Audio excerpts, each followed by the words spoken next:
আমার জন্মদিন ছিল। আর এই জন্মদিনে আমার খুব কাছের আর খুব বিশেষ, বিশেষ মানুষদের আমন্ত্রণ ছিল।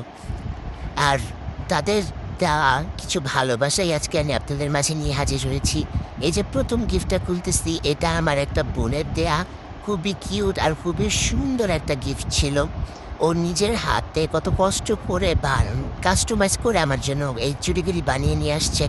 সাথে টাকাও ছিল। কিন্তু টাকার থেকে বেশি ওদের কষ্ট আর ওদের এফোর্টটাই আমার অনেক ভালো লাগছে। দেখেন চুড়িগুলি কি কিউট না? কত কষ্ট করে বানিয়ে নিয়ে এসছে। থ্যাংক ইউ তোমাদের যে তুমি আমাকে এত সুন্দর একটা চুড়ি দিছো।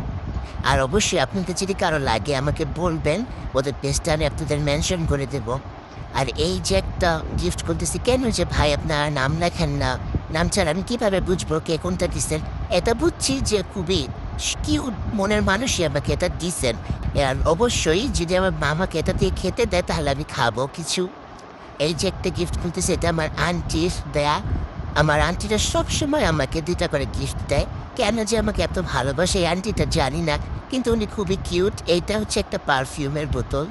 আর আমাকে আমার ঘরে সবসময় খুবই পারফিউম আমি ইউজ করি। তো অনেক কালেকশন আছে। উনি জানে আমার পারফিউম খুবই পছন্দ, তাই উনি আমাকে পারফিউম দিছে। আর এই যে ওনার দ্বিতীয় গিফট, এটা হচ্ছে একটা নেকলেস, পুকি ডিজাইনের নেকলেস। সবাই যে কেন আমাকে এখন খালি পুকি ডিজাইনের সবকিছু দেয় বুঝি না। আমি কি বাচ্চা হয়ে যেতেছি দিনকে দিন? নাকি তাদের কাছে আমি সারাজীবন এই বাচ্চাই থাকবো? আমি জানি না ভাই।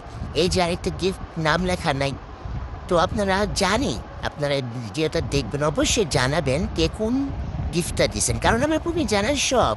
আপনারা কে কোনটা দিছেন? আমার তো জানতে হবে, তাই না? আমার কে কোন কত ভালোবাসেন। এই যে আরেকটা দিছে, এটা জানি। এটা একটা আন্টি দিছে আমাকে। আর ওই আন্টিটা আমাকে খুবই আদর করে। আপনাকে অনেক থ্যাংক ইউ এত সুন্দর একটা গিফট দেওয়ার জন্য। খুবই কালারটা আমার অনেক পছন্দ হয়েছে। আর আজকের শো অফ দ্য টপ, মানে আমার সবচাইতে পছন্দের আমার বাবা-মার দেয়া গিফট এটা। সেটা হচ্ছে আমার বাবার দেয়া এই যে নাম লিখা একটা লকেট আর চেন। আর আমার আম্মুর দেয়া মাছ ডিজাইনের একজোড়া টপ। সকলকে অনেক থ্যাংক ইউ আমার বার্থডেতে আসার জন্য।